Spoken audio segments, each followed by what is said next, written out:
नमस्कार विद्यार्थी मित्रांनो, आज आपण रविवार दिनांक म्हणजेच 9 मे 2021 रोजी घेतलेल्या चाचणी क्रमांक 4 या यूट्यूब लाईव्ह चाचणीच्या प्रश्नांची उत्तरे आहेत। आपण बुद्धिमत्ता विषयाची एक सिरीज सुरू केली होती, यातली चौथी चाचणी आहे। या चाचणीत आपण कालमापन, दिशांतरज्ञान चाचणी, बैठक व्यवस्था, घनाकृती ठोकळे, आकृत्यांची संख्या मोजणे आणि नातेसंबंध अशा एकूण 5 ते 6 टॉपिकवरती आपण ही टेस्ट घेतली होती। सकाळी 11:30 ते 12:30 मध्ये प्रत्येक रविवारी आपण ही टेस्ट घेत असतो। या टेस्टचा मुख्य उद्देश हाच आहे की महाराष्ट्र पोलीस भरती, त्याचप्रमाणे काही दिवसानंतर येणारी SSC GD म्हणजे जनरल ड्युटी ही जी काही पदभरती आहे, या पदभरतीसाठी मुलांची तयारी व्हावी, या हेतूने ही चाचणी सुरू करण्यात आलेली आहे। प्रत्येक रविवारी निशुल्क किंवा कुठलीही फी न घेता ही चाचणी यूट्यूब लाईव्ह वरती घेतली जाते। यामध्ये बरीचशी मुलं लाईव्ह येऊन ती परीक्षा प्रत्यक्षात सोडवतात। जर कुणालाही परीक्षा किंवा ह्या चाचण्या जर देता आल्या नसतील तर त्यांना उजव्या कोपऱ्यात आय जे काही बटन दिसतंय पहा, या ठिकाणी यापूर्वी झालेल्या 4ही चाचण्या म्हणजे प्रश्न आणि त्यांची उत्तरं डिटेल एक्सप्लेन केलेले, तसेच आजची जी काही टेस्ट झाली किंवा चाचणी झाली आहे, ज्यांना ती अटेंड करता आली नाही लाईव्ह, त्यांच्यासाठी फक्त प्रश्न आणि त्यासोबत असणारी उत्तरं म्हणजे एक्सप्लेन न करता दिलेली उत्तरं देखील या आय बटनमध्ये किंवा नोटिफिकेशनमध्ये दिसत आहेत पहा। उजव्या कोपऱ्यात ते तुम्हाला नोटिफिकेशन दिसत असेल सध्या। तुम्ही ही टेस्ट सोडवण्यापूर्वी किंवा हा व्हिडिओ पाहण्यापूर्वी तुम्ही तुमच्या पद्धतीने तुम्हाला किती गुण पडतायत किंवा किती प्रश्न तुम्हाला बरोबर पद्धतीने सोडवता येत आहेत, हे पाहण्यासाठी आधी तुम्ही तो व्हिडिओ पाहावा। या व्हिडिओमध्ये आपण चाचणी क्रमांक 4 च्या सर्व प्रश्नांची उत्तरं डिटेलमध्ये समजून घेणार आहोत। तुम्ही पहिल्यांदा आपल्या चॅनलवरती आला असाल तर आपल्या चॅनलला सबस्क्राईब करायला विसरू नका। आपण या चॅनलवरती संगणक, बुद्धिमत्ता तसेच इतर महत्त्वाचे जे काही विषय आहेत त्या विषयांचे टेस्ट सिरीज सोबत डिटेल व्हिडिओ लेक्चर सुरू, काही व्हिडिओज आपण यूट्यूबवरती अपलोड केलेले आहेत पहा। आपण आपल्या प्रश्नांच्या उत्तराला सुरुवात करतोय। आपला प्रश्न क्रमांक 1 पहा, आपल्या स्क्रीनवरती येतोय। यामध्ये असं म्हटलंय की दिशा आणि अंतर्ज्ञान चाचणीवरचा हा प्रश्न आहे। आपण क्लासरूममध्ये व्यवस्थित हा टॉपिक कव्हर केला होता, त्यामुळे तुम्हाला बऱ्यापैकी या प्रश्नाचं उत्तर देता आलं असेल। हा प्रश्न सोडवण्यापूर्वी तुम्हाला मुख्य ज्या काही दिशा आहेत त्या दिशा आणि उपदिशा माहीत असणं गरजेचं आहे। तुम्हाला माहितीच आहे, या बाजूला पूर्व दिशा असते, इकडे पश्चिम, उत्तर आणि दक्षिण, त्यानंतर आग्नेय, ईशान्य, वायव्य आणि नैऋत्य, या पद्धतीने उपदिशा आणि मुख्य दिशा आपण दाखवू शकतो। आता प्रश्नात असं म्हटलं होतं, सी हा व्यक्ती किंवा सी हा बीच्या पश्चिमेला 25 मीटर अंतरावरती आहे। हे काढण्यासाठी आपल्याला आधी सी घ्यावा लागेल। सी हा पश्चिमेला आहे, म्हणजे मी क्लासरूममध्ये सांगत असतो डाव्या बाजूला नेहमी पश्चिम दिशा असते आणि उजव्या बाजूला नेहमी पूर्व दिशा असते। या पद्धतीने जर पाहिलं आपण तर सी आणि बी या दोघांमधील अंतर हे या पद्धतीने दाखवता येईल। हे आहे 25, पण सी हा बीच्या पश्चिमेला आहे 25 मीटर अंतरावरती। त्यानंतर पुढे काय म्हटलंय, ए हा सीच्या पूर्वेला म्हणजे सी या व्यक्तीच्या पूर्वेला पण किती 40 मीटर अंतरावर, म्हणजे पूर्वेला किती घ्यावं लागेल या पद्धतीने। इथे मध्ये येईल का तो, तर नाही येणार, कारण आपल्याला 25 पेक्षा जास्त म्हणजे इकडे येणार आहे तो ए। या दोघांमधलं अंतर किती आहे ते आहे 40 मीटर। मग जर हे 25 असेल, हे 40 असेल, तर हे काढता येईल का आपल्याला? नक्कीच काढता येईल। 40 मधून जर 25 वजा केले तर आपल्याला हे अंतर मिळते, ते आहे 15। पुढे काय म्हटलं होतं पहा, डी हा बीच्या पश्चिमेला 45। आता इथून या बाजूला किती 45, नक्कीच सीच्या पुढे असेल। डी हा व्यक्ती आहे, किती अंतरावर आहे तो आहे 45 मीटर अंतरावरती। हे अंतर 45 आहे। मग इथे पण देखील त्याच पद्धतीने हे 45 असेल, हे 25 असेल, तर इथलं अंतर येईल का काढता? नक्कीच काढता येईल, 20, म्हणजे 20 अधिक 25 केलं तर हे अंतर 45 मिळत आहे। मग या पद्धतीने आपल्याला प्रश्नात देखील तेच विचारलं होतं, हा डी हा व्यक्ती आणि सी हा व्यक्ती यांच्यातील अंतर किती, तर ते अंतर किती सांगता येते आपल्याला? 20 मीटर। म्हणून या पद्धतीने आपण पर्याय तिसरा हे या पहिल्या प्रश्नाचं उत्तर दिलं होतं, 20 मीटर। ठीक आहे, हा होता पहिला प्रश्न। त्यानंतरचा दुसरा प्रश्न आहे पहा। दुसरा प्रश्न देखील दिशा आणि अंतर्ज्ञान चाचणीवरतीच आहे। यामध्ये देखील आपल्याला मुख्य दिशा आणि उपदिशा माहीत असणं गरजेचं आहे। पूर्व, पश्चिम, उत्तर, दक्षिण,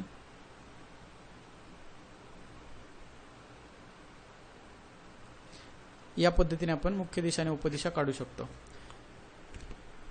पहा आता इथे काय म्हटलंय, पूर्वेला तोंड करून उभा असलेला एक मनुष्य घड्याळाच्या काट्याच्या दिशेने, त्याआधी आपण त्याला पूर्वेकडे तोंड करून घेऊयात. ठीक आहे, इकडे पूर्वेकडे होता, घड्याळाच्या काट्याच्या दिशेने.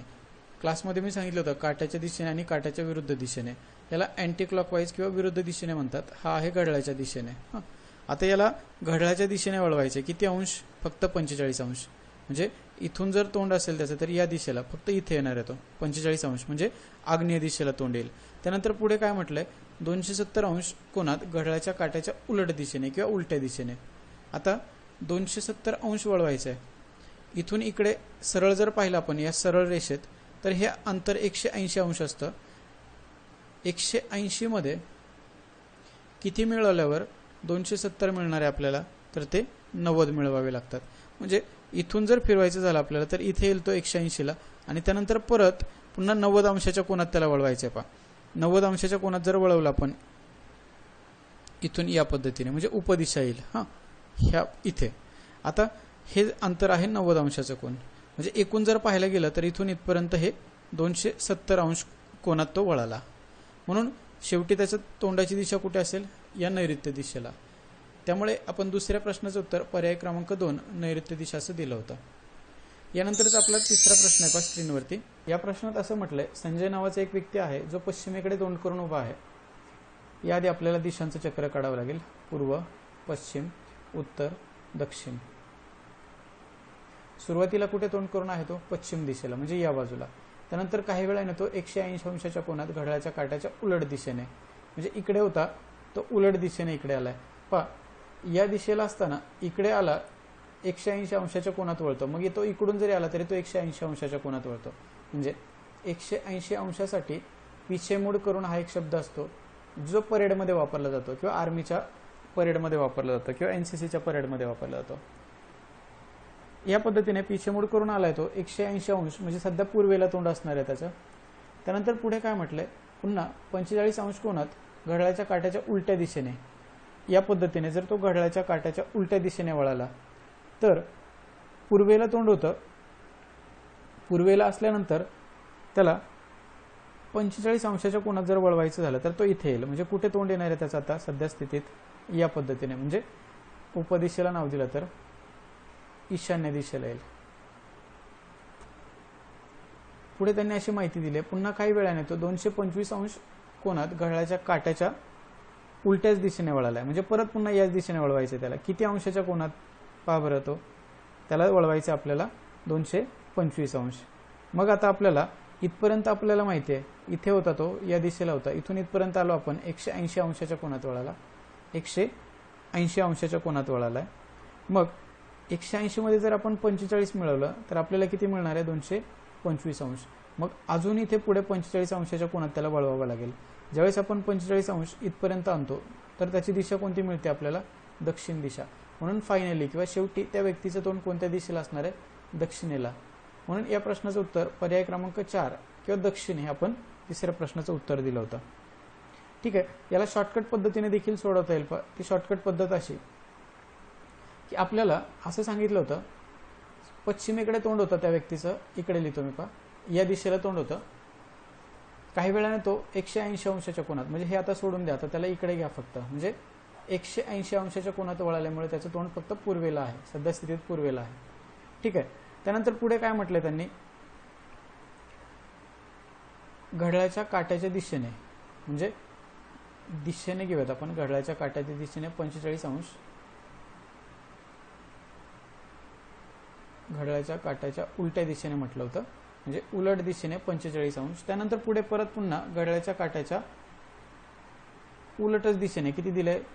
225 अंश, 225 अंश उलट दिशेने दिलं होतं. पहा मग आता हे उलट्या उलट्या दिशेचं दोन्ही आहे, दोन्हींची जर बेरीज केली तर ते येते 270 अंश, पण कुठे? उलट दिशेने. पहा जर इथे घड्याळाच्या काट्याच्या दिशेने आणि उलट दिशेने असतं तर आपण त्यांची वजाबाकी केली असती, पण ह्या दोन्ही सारख्या आहेत म्हणून आपण यांची काय करतो? बेरीज करतो. आता इथून पूर्वेला तोंड होतं त्या व्यक्तीचं, इथून त्याला किती अंशात फिरवायचं आहे? 270 अंशात. इथपर्यंत आणलं 180 अंश. 180 मध्ये जर आपण 90 मिळवलं तर किती मिळत आहेत? 270. म्हणून या पद्धतीने दक्षिण दिशा हे देखील शॉर्टकटने उत्तर मिळतंय. त्यामुळे तिसऱ्या प्रश्नाचं उत्तर काय दिलं होतं आपण? पर्याय क्रमांक 4 दक्षिण दिशा.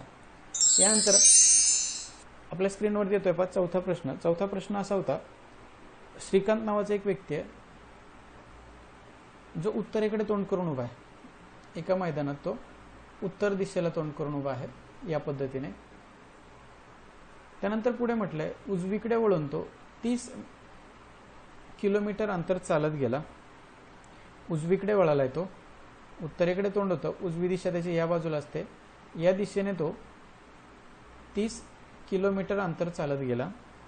त्यानंतर पुढचा पॉईंट काय म्हटलंय पहा, डावीकडे वळून त्याने 20 मीटर अंतर कापले. इथपर्यंत आलो आपण. इथून त्याला डावीकडे वळवायचं आहे, या दिशेला जाईल 20 मीटर. अर्थात हे 30 किलोमीटर आहे आणि हे 20 मीटर आहे, म्हणजे हे लहान दाखवायला पाहिजे. मला जागा कमी असल्यामुळे एवढ्यात दाखवतो मी. त्यानंतर पुढे काय म्हटलं होतं, पुन्हा उजवीकडे वळून तो 30 मीटर अंतर चालत गेला. उजवीकडे वळाला या दिशेला 30 मीटर अंतर चालत गेला. त्यानंतर पुढे काय म्हटलंय, पुन्हा उजवीकडे वळून 45 अंश, म्हणजे उजवीकडे वळाला आणि हे 45 मीटरचं अंतर त्याने कापलंय पहा. ठीक आहे. परत पुन्हा एकदा उजवीकडेच वळून त्याने 45 मीटर अंतर कापलंय पहा. हे 20 आहे आणि हे 45, साधारणतः इथपर्यंत तरी यायला पाहिजे. म्हणजे हे अंतर 20 आणि हे अंतर 45 यांच्यातला फरक कळायला पाहिजे. आता इथे हे 30 अधिक हे 30 जर केलं तर हे अंतर एवढं 60 अंतर मिळतंय. आपल्याला इथे घ्यायचंय किती, या दिशेला चालत त्याला 45 आणायचं, म्हणजे फक्त इथेच ठेवा त्याला, पूर्ण पुढे आणू नका. काही जणांचं हे पुढे नेल्यामुळे उत्तर चुकलं या प्रश्नाचं. इथे येऊन तो थांबलाय. आता प्रश्न काय विचारलाय, तर आता मूळ स्थानापासून तो कोणत्या दिशेला आहे इथून विचारलंय. इथून या दिशेला जर गेलं तर पूर्व, या दिशेला जर गेलं तर दक्षिण. म्हणजे पूर्व आणि दक्षिणच्या मध्ये कोणत्या दिशेला येतो तो येतोय आग्नेयला. म्हणून चौथ्या प्रश्नाचं उत्तर आपण पर्याय क्रमांक 4 आग्नेय दिशा असं दिलं होतं. यानंतर पुढे आपल्या स्क्रीनवर येतोय पाचवा प्रश्न. पाचवा प्रश्न देखील दिशा आणि अंतर्ज्ञान चाचणीवरतीच आहे. इथे असं म्हटलंय, उगवतीच्या दिशेने, उगवतीची दिशा सगळ्यांना माहिती आहे, पूर्व दिशेला 5 किलोमीटर अंतर चालून गेल्यावरती राधा उजवीकडे वळाली. म्हणजे राधा नावाची एक मुलगी आहे जी उगवतीच्या दिशेला 5 किलोमीटर अंतर चालली आहे. तिथे गेल्यावरती उजवीकडे वळाली आहे. उजवीकडे म्हणजे कुठे, या दिशेला जावं लागेल. किती अंतर चालली आहे ती, 4 किलोमीटर अंतर चालली आहे. त्यानंतर ती डावीकडे वळाली. आता डावीकडे म्हणजे या बाजूला वळावं लागेल आणि आणखी 4 किलोमीटर अंतर चालले आहे. पुढे काय म्हटलंय, हे 4 किलोमीटर अंतर चालून झाल्यावरती ध्रुव ताऱ्याकडे पाठ फिरवून. आता बरेच जणांना ही कन्सेप्ट माहित नसेल, ध्रुव तारा असतो कुठे, तर ध्रुव तारा हा नेहमी उत्तर दिशेला असतो, एवढं लक्षात ठेवा. पण ती काय करते, त्याच्याकडे पाठ फिरवून, म्हणजे काय, त्याच्याकडे तोंड केलं तर ती त्या दिशेला जाईल आणि पाठ फिरवली तर त्याच्या उलट दिशेला जाईल. म्हणून उलट दिशेने ती किती अंतरावर चालली, 8 किलोमीटर अंतर तिने कापलं. या पद्धतीने ती पुढे 8 किलोमीटर अंतर कापेल. आता असं विचारलंय, इथे जाऊन ती थांबली, म्हणजे इथे हा शेवटचा स्टॉप आहे तिचा. थांबली तर मूळ स्थानापासून किंवा मूळ ठिकाणापासून ती सर्वात जवळ, म्हणजे कमीत कमी अंतर किती अंतरावर असेल ती पहा. हे सगळ्यांना माहिती आहे, पायथागोरसच्या प्रमेयाने हे सूत्र किंवा पायथागोरसने हे सुटेल. आता हे 5 किलोमीटर अंतर आहे, सगळ्यांना माहिती आहे. इथलं अंतर किंवा इकडचं जे काही अंतर आहे हे 4 असं जर दाखवलं, हे 5 अधिक 4 जर घेतलं तर किती मिळणार आहे आपल्याला, हे 9 मिळेल. आणि या पद्धतीने हे देखील 4 आहे, हे 4 आणि हे 4 जर हे 8 जर घेतलं किती मिळत आहेत, 12. मग ही अशी आकृती तयार होईल पहा. इथे 9, इथे 12 आणि हे अंतर काढायचं आहे. पायथागोरसच्या प्रमेयानुसार 9चा वर्ग 81 अधिक 12चा वर्ग 144. म्हणजे पायथागोरसचं प्रमेय मी क्लासरूममध्ये घेतलं होतं म्हणून मी डायरेक्ट सांगतोय. त्यानंतर यांची बेरीज जर केली तर ती येते 225. आता हे कर्णवर्ग असतो, याला वर्गमूळ घेतल्यानंतरच आपलं उत्तर मिळतंय. हे कितीचं किंवा कशाचं वर्गमूळ आहे, तर ते आहे 15चं. म्हणून या प्रश्नाचं उत्तर किंवा पाचव्या प्रश्नाचं उत्तर आपण पर्याय क्रमांक 3 15 किलोमीटर असं दिलं होतं. ठीक आहे. यानंतर पुढे 6वा प्रश्न आहे पहा. 6वा प्रश्न घड्याळ यावरती आहे किंवा घड्याळाच्या टॉपिकवरती आहे. यामध्ये आपल्याला असं विचारलंय, 2 तास आणि 12 मिनिटे हे दशांश अपूर्णांकात कसे लिहाल किंवा कसं लिहिता येईल. सगळ्यांना माहिती आहे ही पद्धत कशी आहे. इथे आपल्याला माहिती आहे 2 तास आणि 12 मिनिटे अशी वेळ दिली आहे. यातले 2 तास किंवा हे जे काही पूर्ण आहे त्याला आपण पुढे 2 कन्सिडर करून घेतो. पुढे जे काही 12 दिसत आहेत या 12ला आपण 60ने भाग देतो. 12 एके 12, 12 पंचे 60. हे या पद्धतीने 1/5 ची किंमत किंवा 1/5 ची किंमत ही 0.2 असते. हे जर याला माहीत नसेल त्याला असे करून पाहिलं तरी चालेल. याला 100ने गुणायचं. 5 एके 5, 5 दुने 10. फक्त इथे 2 असल्यामुळे याला 0.20 असं घ्यावं लागेल. म्हणून यापुढे आपण 0.2 घेऊ शकतो. इथे या ॲनिमेशनमध्ये देखील दाखवलंय पहा तुम्हाला 2 तास पूर्ण आहेत, त्याच्या पुढे 12 मिनिट घ्यायचे आहेत. म्हणजे जे वरचे 12 मिनिट आहेत त्याला बाजूला घेतलं. या 12ला 60ने आपण भागलं. त्यानंतर पुढे 0.2 जे येत आहेत ते पुढे 2, या पॉईंटच्या पुढे 2. म्हणजे आपण आधी जे काढलं होतं या पद्धतीने पहिला जो काही 2 घेतला होता आपण साईडला तो 2 आणि याच्या पुढे 2 ठेवायचा. म्हणजे 2.2 तास असं आपण ह्या 2 तास 12 मिनिटाला लिहू शकतो. ठीक आहे. म्हणून आपण 6व्या प्रश्नाचं उत्तर पर्याय क्रमांक 2 तास 0.2 किंवा 2.2 तास असं उत्तर दिलं होतं. त्यानंतर पुढे 7वा प्रश्न आहे पहा. आधीच्या प्रश्नाच्या उलट किंवा उलट्या पद्धतीचा प्रश्न आहे. इथे पॉईंटमध्ये दिलंय आणि याला आपल्याला तास, मिनिट आणि सेकंदात लिहायला विचारलंय. हे लिहिताना जसं आधीच्या प्रश्नामध्ये आपण 60ने भागत होतो तसे ते उलटी क्रिया करायची. ते 60ने गुणावं लागेल. कसा सोडवायचा पहा प्रश्न. 3.54 दिले आपल्याला.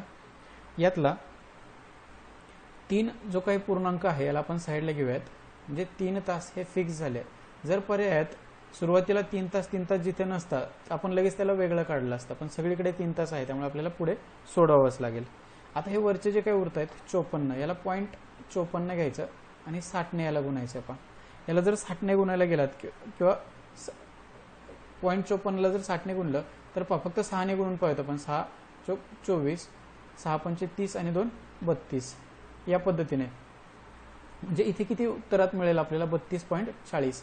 हे 32.40 जे आलंय यातले 32 जे काही आहे हे मिनिटे मिळतात आपल्याला. म्हणून इथे काय होईल 32 मिनिट. आता पुढे जे काही 0.40 उरलंय ना या 0.40ला परत पुन्हा 60ने गुणायचं म्हणजे आपल्याला सेकंद मिळतील. याला 60ने गुणायचं. 6 चोक 24 वरती 2 शून्य म्हणजे 24 सेकंद मिळाले. पहा म्हणजे या प्रश्नाचं उत्तर किंवा याला जर पाहायला गेलं आपण तर हे आधीचे 3 तास, त्यानंतर हे 32 मिनिटे आणि हे 24 सेकंद हे जे इथे आले होते पहा हे. म्हणजे या प्रश्नाचं उत्तर किंवा 7व्या प्रश्नाचं उत्तर 3 तास 32 मिनिट आणि 24 सेकंद हा पर्याय क्रमांक 4 आपण उत्तर दिला होता. तुम्हाला ॲनिमेशनमध्ये देखील दाखवलंय पहा. या पद्धतीने आपण हा प्रश्न सोडवू शकतो. फक्त इथे 60ने गुणायचं होतं. आधीच्या प्रश्नात 60ने भागायचं होतं, तसं या प्रश्नात 60ने गुणायचं होतं. त्यानंतर पुढचा 8वा प्रश्न आहे पहा. इथे असं म्हटलंय सचिनचे घड्याळ प्रत्येक तासाला 4 सेकंदाने पुढे जाते. मी थोडा स्पीडने घेतोय कारण मला व्हिडिओची लेंथ कमीत कमी ठेवायची. तसं पाहायला जर गेलं तर प्रत्येक प्रश्नाला सोडवायला 2-2 मिनिटापेक्षा जास्त वेळ लागू शकतो. त्यामुळे हा व्हिडिओ जास्त लांब होईल. मला त्याची लेंथ कमी करायची म्हणून मी थोडं स्पीडने घेतोय. तुम्हाला जर वाटलं खूप स्पीड होतोय तर तुम्ही स्पीड कमी किंवा जास्त करून पाहू शकता. तुम्हाला यूट्यूबने ती फॅसिलिटी दिलेली आहे. या प्रश्नात असं म्हटलंय सचिनचे घड्याळ प्रत्येक तासाला 4 सेकंद पुढे जाते. म्हणजे एका तासासाठी ते 4 सेकंद पुढे जाते. तर असं विचारलंय सोमवारी सकाळी 11 वाजता लावलंय पहा. म्हणजे कधी लावलंय सोमवारी सकाळी 11 वाजता लावलेले घड्याळ किंवा बरोबर लावलेले घड्याळ. त्यानंतर येणारे शनिवारी म्हणजे शनिवार कधी येणार आहे याच्या पुढचा जो येणार आहे तो शनिवार. सोमवार नंतर मंगळवार येईल, बुधवार येईल, गुरुवार येईल, शुक्रवार येईल आणि शनिवार येईल पहा. म्हणजे मंगळवारी 11 पर्यंत, बुधवारी 11, गुरुवारी 11, शुक्रवारी 11 आणि शनिवारी 11. म्हणजे या पद्धतीने रोज सकाळी 11-11-11चा जर कालावधी घेतला तर इथे किती वेळ मिळतात पहा. इथे 24 तास, हे 24 तास, हे 24 तास, हे 24 तास आणि हे 24 तास. 24 किती वेळा 1, 2, 3, 4 आणि 5 वेळा. जर 24चा पाडा येत असेल तर 24 × 120 हे सगळ्यांना माहिती आहे. इथे मी वरती लिहिलं होतं, इकडे कॉपी करतो मी. एका तासासाठी जर 4 सेकंद असेल तर 24 × 120 म्हणजे 120 तासांसाठी किती हे या पद्धतीने सोडवता येईल. म्हणून 120 गुणिले 4 बरोबर 1 गुणिले x किंवा फक्त x लिहितो मी याच्या जागेवर. 12 गुणिले 4 केलं तर ते येतात 48, यावर 0 बरोबर x ची किंमत. म्हणजे हे कशात आले रे, हे सेकंद मिळाले आपल्याला. मग असं म्हणता येईल का एवढे एवढे सेकंद ते पुढे गेलं, कारण हे पुढे जाते घड्याळ ना.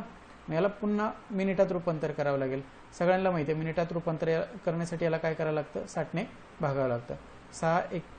6 म्हणजे हा 0 0 कॅन्सल गेला, 6 8 48. म्हणून या पद्धतीने हे जे काही 8 उत्तर मिळाले हे 8 मिनिटे मिळालेत आपल्याला.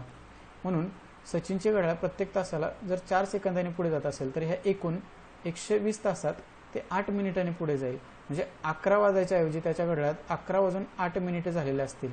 त्यामुळे आपण 8व्या प्रश्नाचं उत्तर पर्याय क्रमांक 2 11 वाजून 8 मिनिट दिलं होतं. पुढचा 9वा प्रश्न आहे पहा. सचिनची नजर आरशातील प्रतिमेकडे गेली, त्याला 4 वाजून 35 मिनिट झाल्याचा भास झाला होता, तर घड्याळात खात्रीशीर कोणती वेळ असेल. आता या पद्धतीचे प्रश्न सोडवताना आपण कसं सोडवतो तुम्हाला सगळ्यांना माहिती आहे. कोणत्या याच्यातून ती वेळ वजा करायची असते, तर ती वेळ 11:60 मधून वजा करायची असते. 11:60 मधूनच का, तर ही दिलेली वेळ आपल्याला 12 तासाच्या घड्याळात पाहता येते किंवा 12 तासाच्या घड्याळात आपण पाहू शकतो. जर ती 24 तासाच्या घड्याळातील असेल तर तिला 23:60 मधून वजा करतो. ही 12 तासाची होती म्हणून याला 11:60 मधून वजा करायचे. कशाला, 4:35ला. 4:35ला वजा करताना 5 5 गेले खाली 5, 1 घेतला इथे 2 उरेल आणि 0.7 म्हणजे 7:25 हे या प्रश्नाचं उत्तर मिळते जर 11:60 मधून ही दिलेली वेळ वजा केली तर. म्हणून 9व्या प्रश्नाचं उत्तर पर्याय क्रमांक 3 7:25 आपण हे दिलं होतं. त्यानंतर पुढे 10वा प्रश्न आहे पहा. 10वा प्रश्न असा म्हणतोय की राहुलचा 16वा वाढदिवस 1 जानेवारी 2004 रोजी असेल तर आणि त्या दिवशी गुरुवार होता, तर त्याचा जन्म कोणत्या दिवशी झाला असावा असं विचारलंय. आता याला शॉर्टकट पद्धतीने सोडवावं लागेल, कारण लॉंग पद्धत जर पाहायला गेलं आपण, म्हणजे लॉंग पद्धतीने कसं, समजा त्याचा 16वा वाढदिवस घेतला आपण कधी, समजा 1 जानेवारी 2004, तर त्याच्या मागे त्याला पुढं पुन्हा 2004 2003 2002 या पद्धतीने मागे मागे मागे जात जावं लागेल. त्याचा जन्म झाला तो वार काढावा लागेल.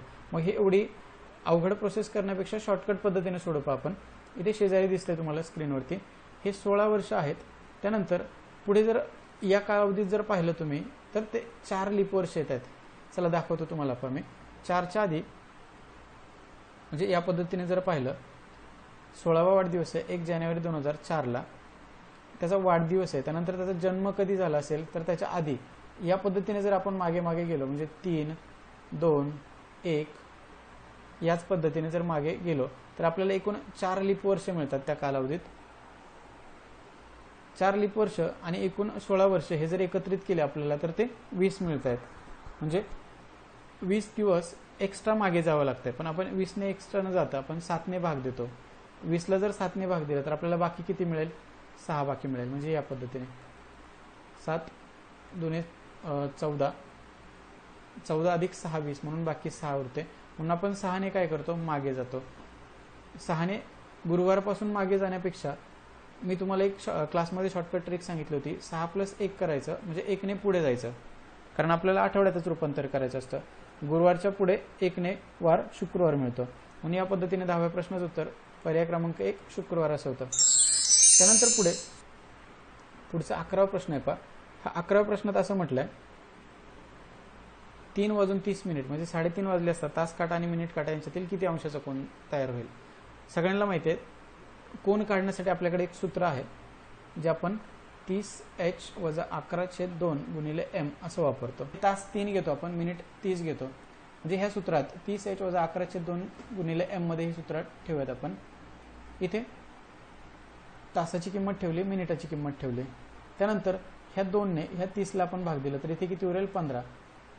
म्हणजे 15ला जर आपण 11ने गुणलं तर 165 आणि 30 त्रिक 90 यांची जर वजाबाकी केली तर आपल्याला किती मिळत आहेत, -75 मिळेल. आपण वजामध्ये घेतो काय उत्तर, तर नाही, आपल्याला कोण नेहमी अधिकमध्ये घ्यायचा असतो. म्हणून या प्रश्नाचं उत्तर 75 अंश पर्याय क्रमांक 1 असं होतं.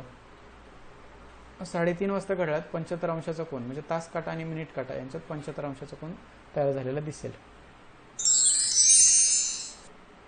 पुढचा 12वा प्रश्न आहे पहा. हा देखील आरशाच्या प्रतिमेत असलेलाच प्रश्न विचारलाय. फक्त इथे वेळ दिले 3 वाजून 25 मिनिट झाले असता. 3:25ला आपण आरशाच्या प्रतिमेत जर पाहायचं असेल तर काय करतो, आरशाच्या प्रतिमेत पाहण्यासाठी आपण 11:60 मधून ह्या वेळेला वजा करावे लागेल. आधीच सेम असा प्रश्न पाहिला होता ना, त्यातनं वजा जर केले आपण 60 25 गेले 35, त्यानंतर 11 3 8 आणि 3 11 होतात. म्हणजे पहा 8 वाजून 35 मिनिट झाले असतील, म्हणून हे 11:60 मधून जर दिलेले वजाबाकी केले तर आपल्याला उत्तर मिळते 8:35. 12व्या प्रश्नाचं उत्तर पर्याय क्रमांक 4 8:35 असं होतं. हा इथे शेजारी पण दाखवले होता. त्यानंतर पुढचा प्रश्न आहे 13वा. इथे असं म्हटलंय शेजारील आकृतीपासून खालीलपैकी कोणते घन तयार होऊ शकतील, म्हणजे कोणकोणते घन आपण तयार करू शकतो. 4 पर्याय दिलेत आपल्याला, 1 2 3 आणि 4. त्याआधी आपल्याला ही आकृती समजून घेणे गरजेचं आहे. या आकृतीत मी तुम्हाला क्लासमध्ये आपण 10 पद्धतीच्या आकृत्या पाहिल्या होत्या. पहा जर आठवत असेल तर इथे बीच्या विरुद्ध ई असतो, सीच्या विरुद्ध डी आणि एफच्या विरुद्ध काय असतो ए. म्हणजे हे जे काही एकमेकाच्या विरुद्धचे अक्षर आहेत हे मी सगळ्यात आधी साईडला लिहून घेतो. पहा बीच्या विरुद्ध ई, एच्या विरुद्ध डी, एच्या विरुद्ध एफ येतोय इथे आणि सीच्या विरुद्ध काय येतोय डी. मग या पद्धतीने ही जोडी जर कुठे दिसली तर ती आकृती तयार होत नाही असं आपण समजत असतो. मग इथे पाहिलं, पहिल्या आकृतीत ए आणि डी ची जोडी कुठे आहे का, नाही. डी सोबत सी आहे आणि ए सोबत एफ आहे. त्यानंतर ई आणि डी ची जोडी दिसते का कुठे, नाही. ई आणि बी ची जोडी आहे, म्हणजे ही आकृती तयार होऊ शकते. पहा पहिली आकृती. त्यानंतर दुसऱ्या आकृतीत जर पाहिलं आपण, ए आणि सी ची जोडी आहे का कुठे, नाही. ए आणि एफ चे, सी आणि डी चे. त्यानंतर बी आणि सी ची जोडी नाही, बी आणि ई ची जोडी आहे, म्हणजे बीच्या विरुद्ध काय आहे ई. या पद्धतीने म्हणजे हा दुसरा घन देखील तयार होऊ शकतो. पण तिसऱ्या घनात जर आपण पाहिलं तर बीच्या विरुद्ध ई हे अक्षर आहे आणि इथे देताना त्याने बीच्या सोबत ई दिला. हे चालेल का, अजिबात चालणार नाही. कारण जे एकमेकाच्या विरुद्ध असतील ते एकमेकाच्या सोबत कसे असतील ना, त्यामुळे ही तिसरी आकृती तयार होत नाही. उरलाय प्रश्न चौथ्या आकृतीचा.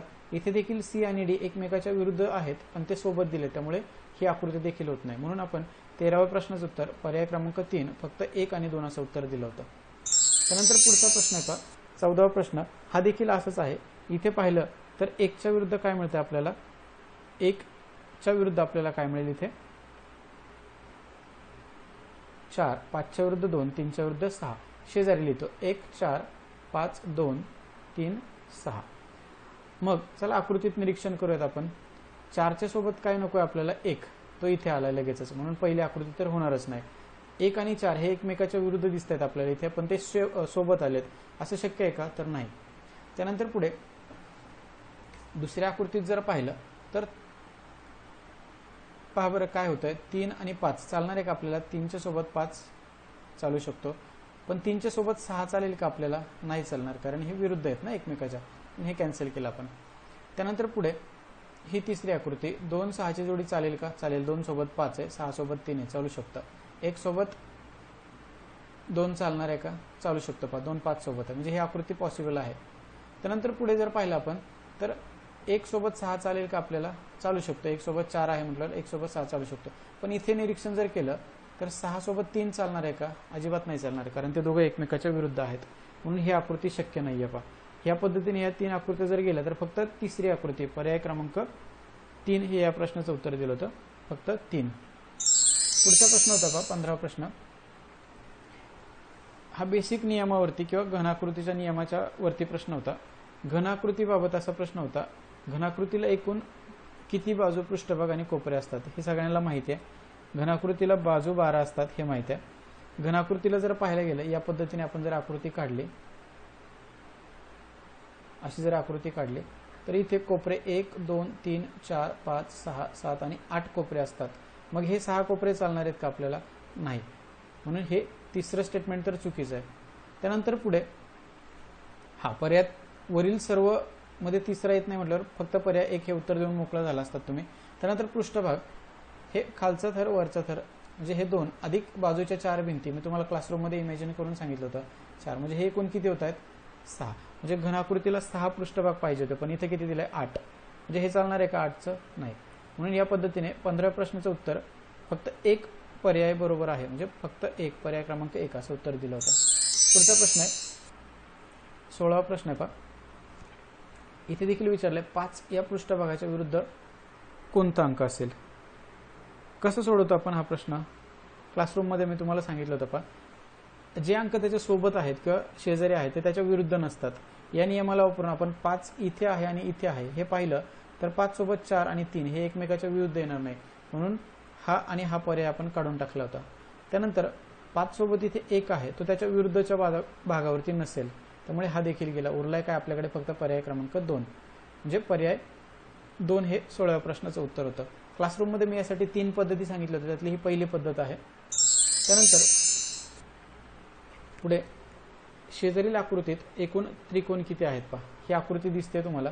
हे जर मोजायला गेलो आपण तर 1 2 3 4 5 6 7 हे लहान लहान दिसणारे 7.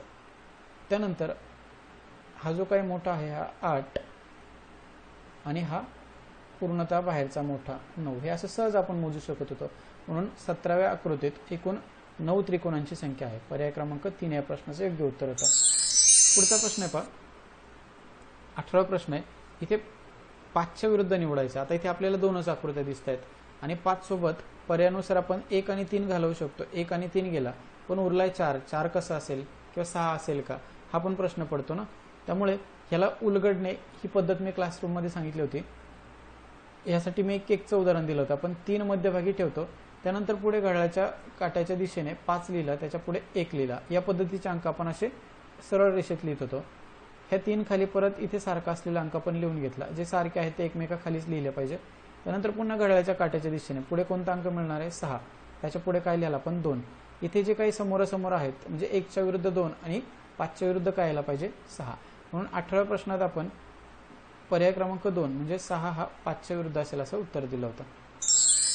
त्यानंतर पुढचा 19वा प्रश्न आहे. या आकृतीत देखील इथे प्रिंट मिस्टेक होती, मला हे कोणीच सांगितलं नाही टेस्ट चालू असताना, तरी देखील मुलांचं उत्तर बरोबर आलं होतं. कसं ते तुम्हालाच माहीत, हो की नाही.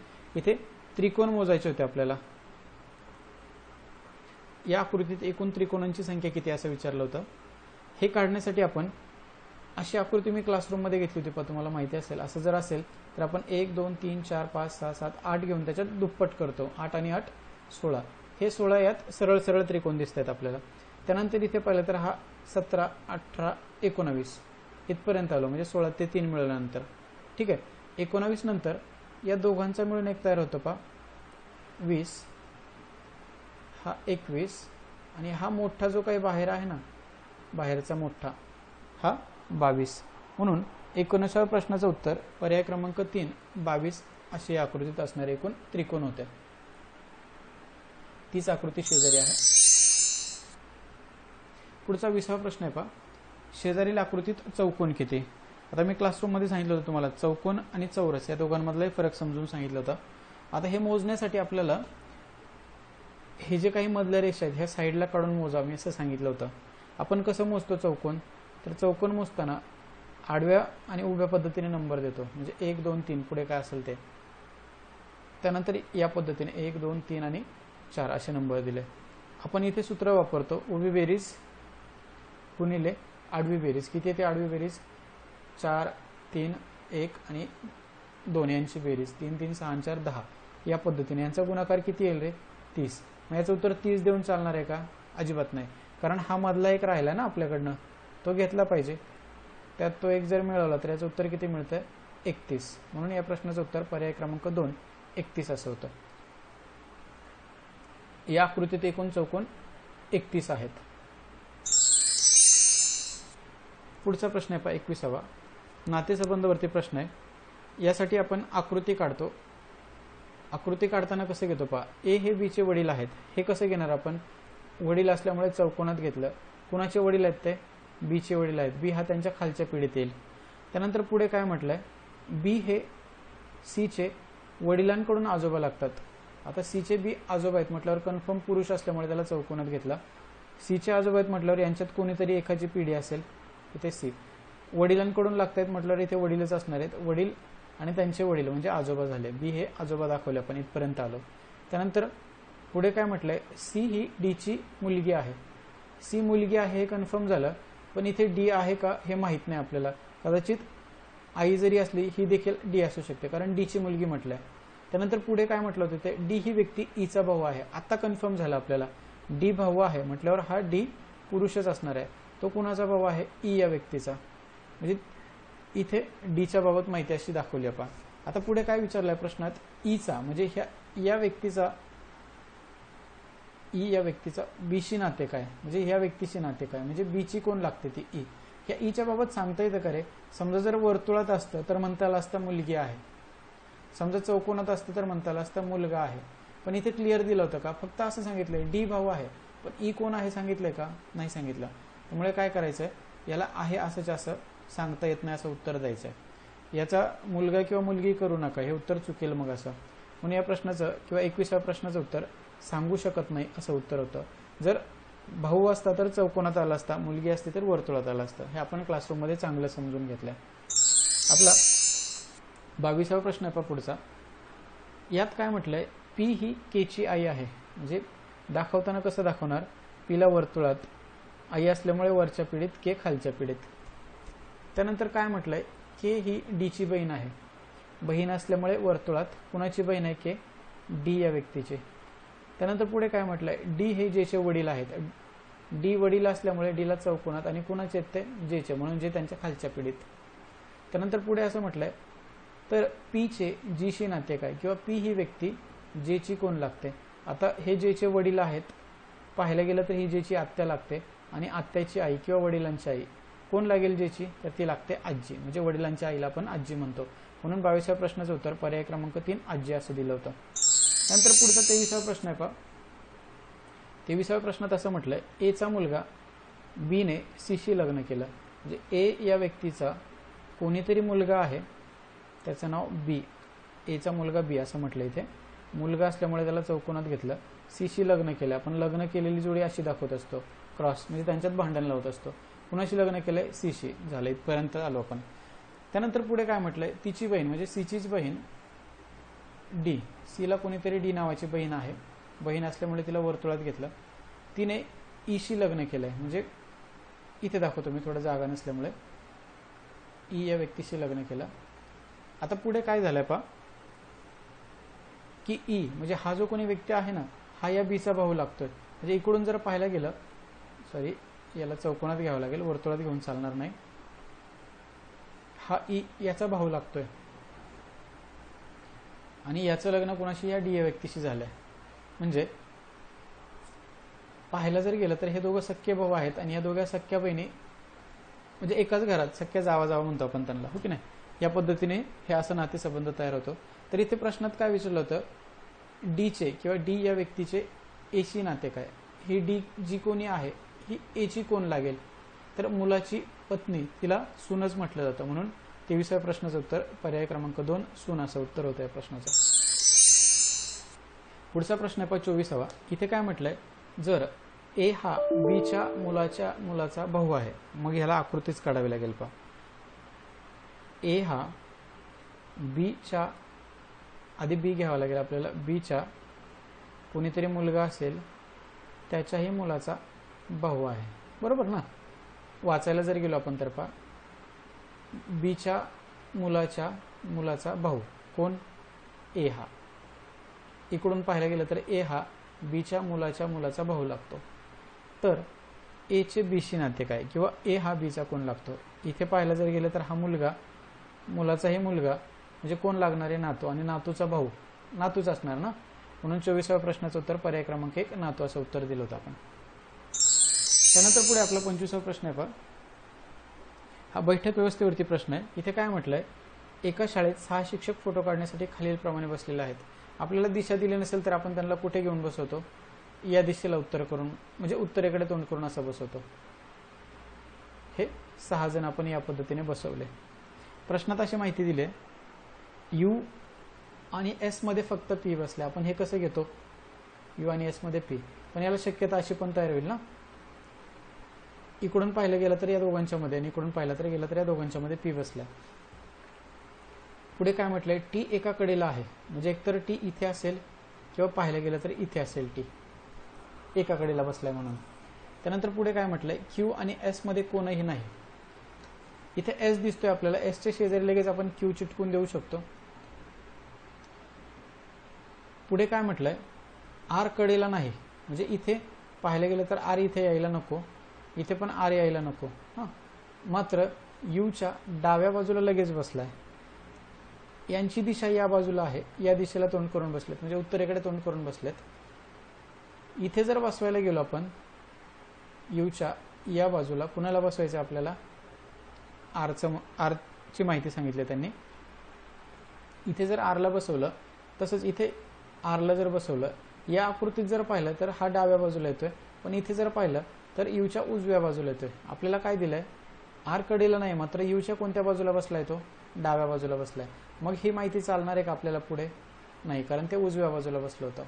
पण ही शक्यता घेतल्यामुळे आपल्याला ह्या आकृतीसोबत पुढे जाता येईल. एखाद्याने फक्त एवढीच आकृती काढली असती तर त्याला परत पहिल्यापासून सुरुवात करायला लागली असती. म्हणून ही शक्यता घेऊन चालणं सोबत गरजेचं असतं, त्याने वेळ वाचतो परीक्षेत. ठीक आहे, पुढे काय म्हटलंय? अच्छा, प्रश्न संपला. तर पुढे विचारले दुसऱ्या कडेला कोण बसलंय. आता ही माहिती आपल्याला इथे ठेवायची आहे. आर त्यांनी कडेला बसत नाही, म्हणजे इथून आरला सुरुवात करायची नाही असं म्हटलंय. मग हे कसं येईल पा, आर कडेला येणार नाही, पण ह्या शक्यता दोन होत्या. म्हणजे इथे एकतर टी असला तर 1 2 3 4 5 जण या पद्धतीने, जर टी या बाजूला असला तर 1 2 3 4 5 या पद्धतीने पुढे. हां, तर एकूण 6 जण आहेत. मग आता आर हे आहे माहिती अशीच अशी जर इथे उचलून ठेवली तर इथे आर कडेला येईल. आर यू पी एस आणि क्यू हे चालणार आहे का? अजिबात नाही चालणार. त्यानंतर दुसऱ्या पद्धतीने, म्हणजे ह्या पद्धतीत जर ही आकृती ठेवली आपण तर इथे R U P S Q, म्हणजे या पद्धतीने पहा, T R U P S Q असं या प्रश्नाचं योग्य पद्धतीने उत्तर येईल. ही आकृती चुकीची का ठरते? तर आर इथे कडेला आलाय आणि इथे काय सांगितलं होतं, आर कडेला नको होता किंवा या वाक्यात दिलं होतं.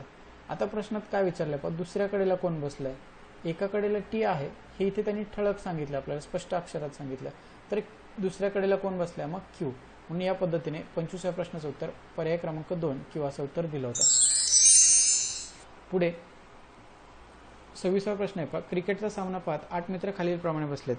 आता हे क्रिकेटचा सामना पाहत बसलेत. मग टीव्हीची स्क्रीन आपण समोर ठेवू शकतो.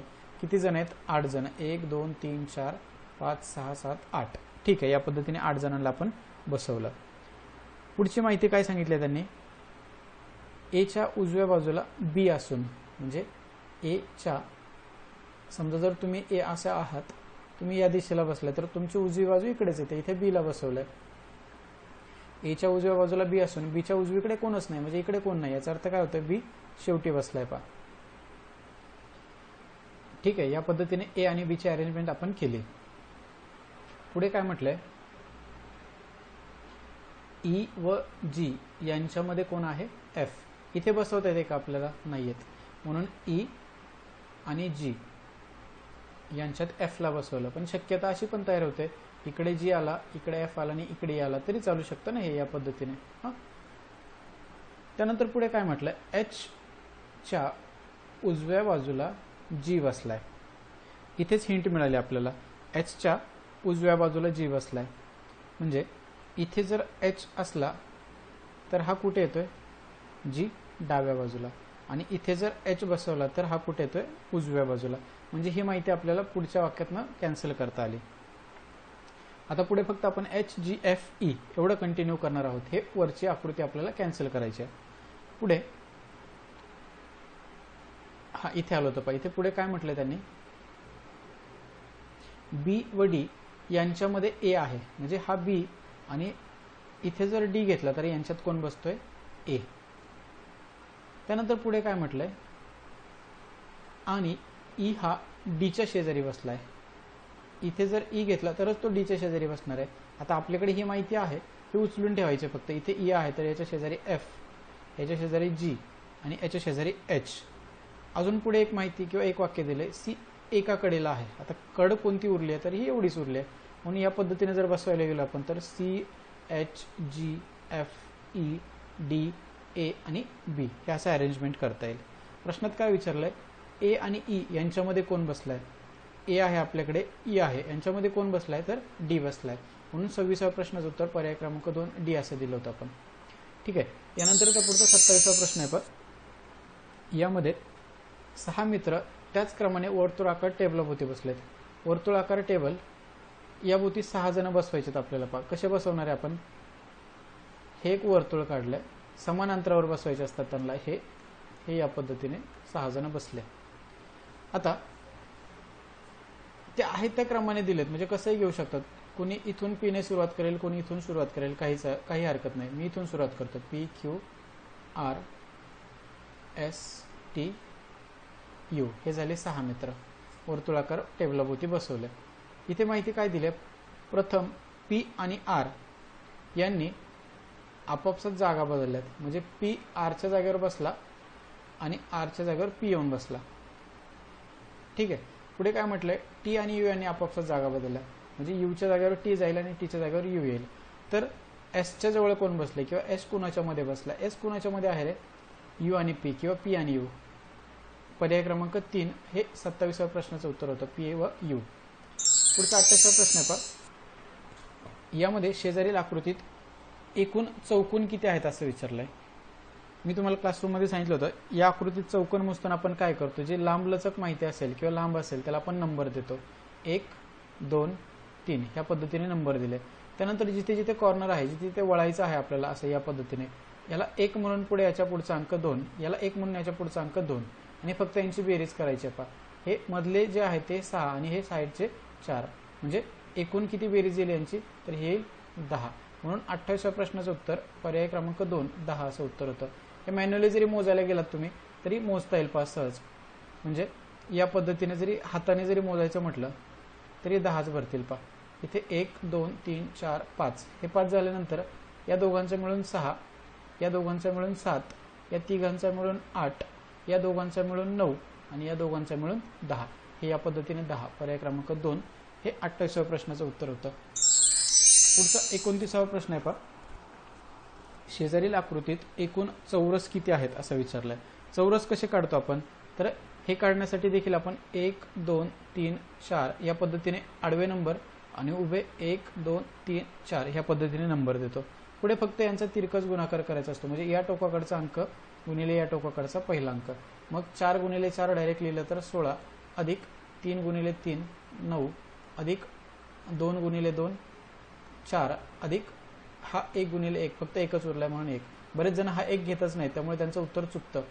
यांची बेरीज जर करायला गेलं हा 10 आणि हे 20, हे एकूण यांची बेरीज येईल 30. म्हणून 29व्या प्रश्नात किंवा ह्या ज्या काही आकृती आहे या आकृतीत चौरसांची संख्या किती येते? 30. पर्याय क्रमांक 2 या प्रश्नाचं योग्य उत्तर होतं. पुढे शेवटचा प्रश्न आहे 30वा प्रश्न. इथे काय म्हटलंय? एका मैदानावर मुलींच्या जेवढ्या रांगा आहेत तितक्याच मुली त्या रांगेत आहेत. म्हणजे जेवढ्या रांगा आहेत तेवढ्याच मुली देखील त्या रांगेत उभ्या आहेत. मग याला सोडवायचं कसं? पहा आता एक इमॅजिनेशनची आकृती म्हणजे एक अंदाजाची एक आकृती काढूयात. पहा हे सारखंच चौकोन असलेली आकृती आहे. जिकडे जेवढ्या आहेत तेवढ्या इकडे असणार आहेत. आता प्रश्नात काय माहिती दिली? राधिका मधल्या रांगेत म्हणजे जी काही इथली रांग असणार आहे या पद्धतीची अशी रांग या मधल्या रांगेत मध्यभागी उभी आहे. पहा इथे देखील मध्यभागी उभी आहे आणि माहितीत असं सांगितलं तिच्या समोर 10 मुली आहेत. म्हणजे इकडे 10 मुली आहेत. साहजिकच आहे ती मध्यभागी उभी आहे म्हटल्यावर मागे देखील 10च मुली असतील. जर 10 असतील तरच ती मध्यभागी असणार आहे. एक जरी कमी जास्त असलं तरी ती मध्यभागी येणार आहे का? नाही. मग ही 1 अधिक ह्या 10 आणि 10 एकूण किती मुली झाल्या? 21. म्हणजे या रांगेत राधिकासह किंवा राधिका धरून एकूण 21 मुली झाल्या. आणि आपल्याला माहिती काय दिली होती? जेवढ्या मुली तेवढ्याच रांगा. म्हणजे इकडून 21 आणि इकडून देखील 21च आहेत. मग हे सोडवताना 21 गुणिले 21 जरी केलं असतं किंवा 21चा वर्ग जरी घेतला असता तरी ते उत्तर काय आलं असतं? 441. म्हणून 30व्या प्रश्नाचं उत्तर होतं पर्याय क्रमांक 3 441. अशा पद्धतीने आपण चाचणी क्रमांक 4 याच्या सर्व प्रश्नांची उत्तरं पाहिलेली आहेत. आपल्या टेलिग्राम चॅनलची लिंक तुम्हाला डिस्क्रिप्शन बॉक्समध्ये दिलेली आहे. अशा आपल्या टेस्टचे विनर आहेत किंवा पहिला, दुसरा आणि तिसरा क्रमांक आलेला आहे. 29 मार्काचा टॉपर आला आहे. त्यानंतर 28, त्यानंतर भूषण, अमर, हर्षाली, चैत्राली आणि मोनिका हे 27 मार्काचे आहेत. तेजश्री 29, अक्षय 28 या टॉपरचं अभिनंदन. आपल्या चॅनलवरती पहिल्यांदा आला असाल तर आपल्या चॅनलला सबस्क्राईब करायला विसरू नका. आणि जे असे मित्र आहेत तुमचे की जे स्पर्धा परीक्षेची तयारी करतात, स्पेशली पोलीस भरती, तसंच कॉन्स्टेबल, मग ते दिल्ली पोलीस असेल किंवा महाराष्ट्र पोलीस असेल, या भरतीची तयारी करत असतील किंवा कोणत्याही केंद्र सरकारच्या परीक्षेची तयारी करत असतील तर त्यांच्यापर्यंत या प्रकारच्या आपल्या चॅनलची लिंक किंवा हे जे काही टेस्टची सिरीज आहे हे पोहोचवण्याचा प्रयत्न करा. चालेल, भेटूयात आपण आपल्या पुढच्या टेस्टमध्ये. येणाऱ्या पुढच्या रविवारी याच पद्धतीची टेस्ट, परंतु सगळ्या टॉपिकवरती आपण टेस्ट घेणार आहोत. त्या टेस्टसाठी जास्तीत जास्त मुलांनी अटेंड करावी जेणेकरून तुमची जास्तीत जास्त प्रॅक्टिस होईल. ठीक आहे, भेटूयात आपण अशाच पुढच्या एका टेस्टच्या व्हिडिओमध्ये किंवा स्पर्धा परीक्षेच्या माहितीच्या व्हिडिओमध्ये. तोपर्यंत काळजी घ्या, सुरक्षित राहा. धन्यवाद. थँक्यू.